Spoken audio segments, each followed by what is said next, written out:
We now move to the Clover Park School District report, and I see we have Director Jacobs here.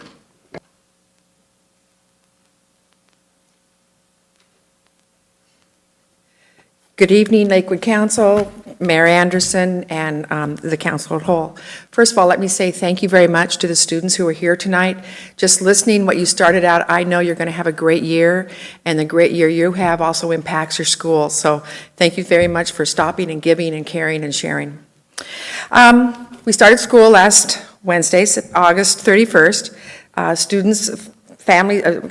Staff came a week prior to that and got things put together. We had workshops for staff and everybody was ready to go. And we welcomed 140 new district teachers this year. So a lot of their presentations were to make sure that they understood this is Lakewood, this is what Clover Park is, and this is our mission.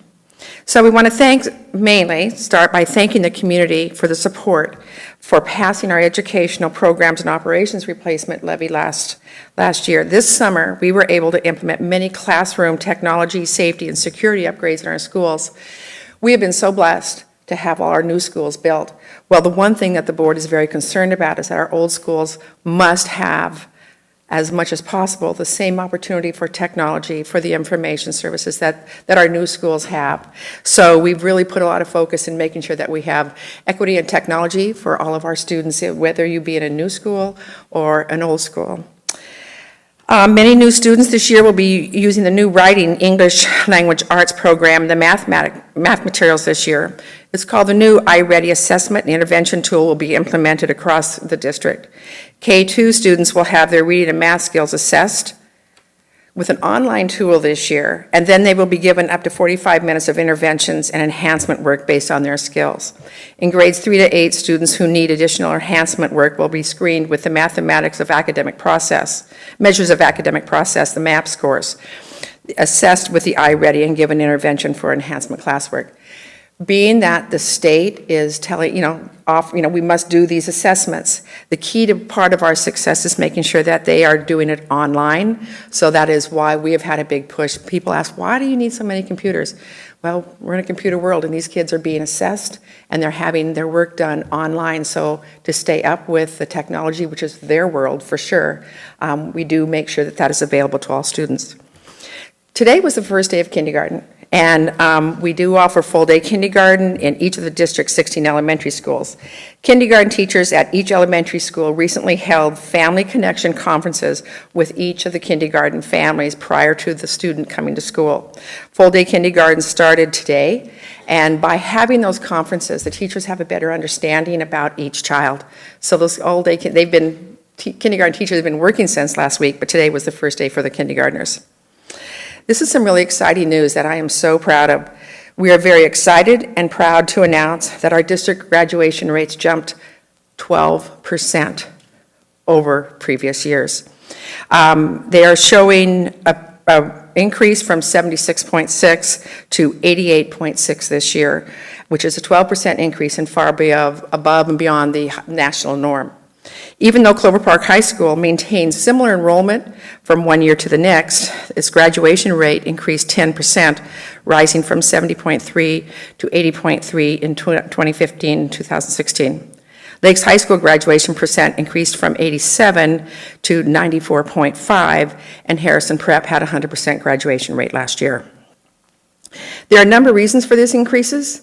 The first thing that I say is all teachers are trying to connect with each student, and that does make a difference for those students. The other thing is last year we had our Open Doors program, and the Open Doors program really went after those guys who had already dropped out, and you're out of school now, how's that working for you type of mentality, brought them back. And so we had 24 graduates who joined being a high school graduation rank from being a high school dropout before, and that will make a huge impact on their lives and, of course, their futures. We do have our Smarter Balance assessment results. Students grades 3 through 8 in high school participated in the Smarter Balance assessment summative last spring. The spring 2016 results were released at the Office of OSPI earlier this month, and our results show gains in English language score grades K through 3 through 5 and mathematics scores grade 3-6. The most substantial gains were in all of the high schools, where our English language arts and mathematics scores more than doubled from the spring before. In coming weeks, district staff will analyze school grades, the school grade level classroom results, so we're able to trace that down to literally the classroom as to what kids are making progress, why are they making the progress, or what students aren't, and why not, and help with the interventions. So that's really exciting. That really shows, being focused, and that's what it's all about, is a teacher focusing on each child. Other exciting news, part of our communication plan, the Clover Park District is now on the radio. They are utilizing Lakewood's only community radio, KLAY, Clay. And what you can do is, it's on once a month, the first Friday of every month, and if you're like most people and you forget to tune into that 1 hour, you can go to the district's website and then listen for, go to the community conversations, and they will be able to hear what each topic will be different every month. Last month, or this last week, Superintendent LeBeau kicked off. It was kind of a question and answer period. The guy once said, this is what I heard, and she would direct him to what was the reality or affirm what it actually was being stated. Beechwood Elementary is recognized as a sustainable school. The recently rebuilt Beechwood Elementary, based on JBLM, was recognized by the OSPI's office for meeting high-performance school design requirements. The 2010 Washington Sustainable Schools Protocol requires that state-funded school construction projects greater than 5,000 square feet must incorporate high-performance features in their school design and construction. Funding for Beechwood's construction came from the Department of Defense and the Economic Adjustment in the Washington State School Construction Assistance Program. The other thing that's very exciting is we are very close to having our final JBLM school completed, Evergreen Elementary, which is on the first gate near Madigan, of course. This is a school that serves some of our students with greatest need, and so it's going to be it will be actually the largest school. They will be moving into that building after January during the semester break, and so at that point, all the schools on JBLM will have entirely new construction, state-of-the-art learning, state-of-the-art technology, and I think many of you have been there at our open house and our ribbon cutting ceremony, and so we know one more to go. The other thing that's very exciting that will help our military impacted students is we've been awarded a 5-year, $1.5 million grant from the DODEA, and that's to provide additional support for military dependent students at Mann, Woodbrook, Lakes, Harrison Prep High School. The grant will help is specifically to improve achievement of military students in grades 6 through 12 in math, English language arts, and the repros to intervention, a multi-tier approach in the early identification and support of students with learning and behavioral needs. The grant will also expand the district's positive behavior intervention supports. Programs at these schools will provide additional counseling services. We know that the district will also be partnering with Greater Lakes Mental Health to provide additional counseling services to military-connected students, as well as we have, gosh, I don't even know how many years now. It seems like it's been 10, 15 years. The DODEA grant program seeks to strengthen family-community relationships, enhance student achievement for military-dependent students. This is the sixth. This is the exciting, we never thought we would be getting this grant since we've had so many, but this is the 6th grant the district has received. The funding for the 5-year grant began August 1st and will run through July 2021. And even though we know for a fact that, we don't have as many people being deployed, and it isn't, the Stryker Brigade in its heyday and so many people are being injured and wounded, the students are still greatly affected by their parents being deployed several times, or even both parents. So we do welcome these grants to help our kids, because the impact of the war on our children is also huge. Let me see. Our next faculty advisory committee will be coming up, on the meeting is Wednesday, September 21st. Meeting minutes are posted on the district's website under Business Services page under Facility Advisory Committees. The FAC is the topic of the district's September community conversation on clay. You can go to the district and website to listen to that conversation.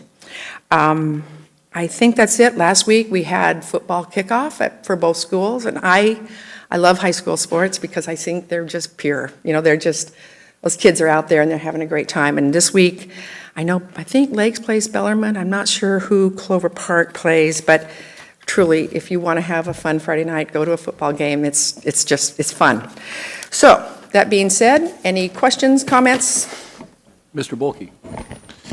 Carol, could you explain a little bit more about Open Doors, what it is, where it's at? You know what? I don't have enough information. What I'm going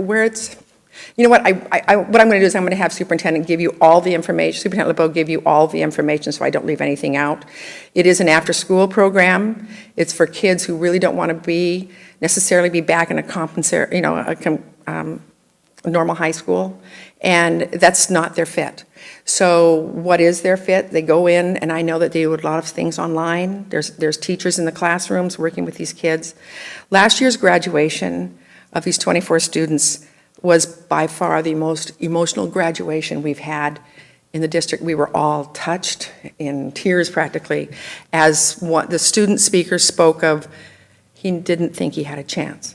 And somebody invited it, and he used the phrase, somebody invited him to walk through the doors, and he did, and he knows that's changed his life. So it's a retrieval program. How many credits do you have? What do you need? How can we get you to where you need to be? So it's a very individually based program. And it's at Clover Park High School? I think it is. Yeah. I think it is. So I just want to give one example that I heard of what people do in this district. I was told that the teachers at Woodbrook Middle School called every single student prior to the start of school to make sure that they were ready to go and that they were welcome to arrive. And I'm going to say that's one school where that happened. We had that happen at many schools throughout the district, actually. And every school had the night before school started or 2 nights before, they had a meet and greet. They had, floats parties, and they had the people come in, walk through the school, say hi. So if you were driving around the district the night before school or 2 nights before school, every parking lot was full. There really is a big outreach. I know when out JBLM on the nights out, every school on base had the principal there to greet those kids. And so they really are, we know that relationship building and connecting is the key to success for our students. And that's just one example. Thank you for sharing that, because that really gave me the chance to say many schools do that. And that's the importance of the kindergarten conferences prior to kindergarten, that they can talk with the family and find out what their child needs. Any other questions, comments? Mr. Whalen. Well, first to comment, I want to thank you and congratulate you and the entire district on the graduation rate increases. That's huge. Thank you. I will definitely pass that on. That's huge. That is huge for the community, and I see Mr. Champacco back there. It's something we may want to help trumpet on our next communications newsletter out to the community, because it is a community-wide success due to your leadership and that of your staff, so thank you for that. In terms of a question, enrollment. What does enrollment look like this year from last? Well, today, numbers. Today was the first day. They got the count at 3:30 this afternoon, and I talked to the superintendent at 2:45, so she didn't have the exact numbers. What we have to date is we are 1%, within 1% of the estimate of what we thought we would have. And I don't know how they do it, because it seems like they do it consistently. Sometimes there's a pocket where kids didn't show up at this school. We don't know why. It's consistent. They're within 1% of what the estimated enrollment would be. Okay, good. So now, as we talked walking in, I know Idlewild had a pretty significant increase. Our schools are full. Shakes out, yeah. Our schools are full. Harrison Prep has really grown, as they've gone into the IB program. That's been a growing program. The other thing that's interesting is, because we, as a district, we believe in and we have our low class size, K through 4, and K through 3, then 4 through 5 have another one. We still are hiring teachers. We believe in low class size, and with our all-day kindergarten, we are at the rafters, but we're still looking for teachers, especially in science, math, and Spanish-speaking teachers. But one of the things that did happen, and I failed to mention, I want to thank so much, this is a huge collaboration piece. This is a contract negotiation year, and you never know what's going to happen. And they actually came to a tentative agreement at the end of July, And I know in past, they didn't even really start talking until the end of July, 1st of August. And with the collaboration, the teachers knowing what they need to do, and with the district knowing what they need to do, we as a board have said, we need to pay our districts, we need to pay our staff so that they need to stay here. We want them to stay here. So we made very competitive wage benefits for them, and we did have a contract, we settled, we have school going, and the most positive thing we can do is have our kids in school. Does that tend to be kind of an interesting struggle to fill the number of teacher slots you need vis-a-vis paying the existing ones more? You know, it's interesting. For as long as I've been doing this board work, listening to the superintendent and the HR person talk about how they're filling classrooms and what they're doing for teachers and what they're doing, totally, when we talk out of the box thinking, this is a lot of out of the box thinking. We've also partnered with PLU that if a citizen has their bachelor's degree and they're interested in get their education in teaching, that there's a partnership that we have that they can go into a cohort and with assistance, even with the cost of getting a master's. So we're really doing a lot of things to get teachers to be certified in the specialty that they need to be and to work for us, be in our district. Anything else? Thank you very much. Thank you very much.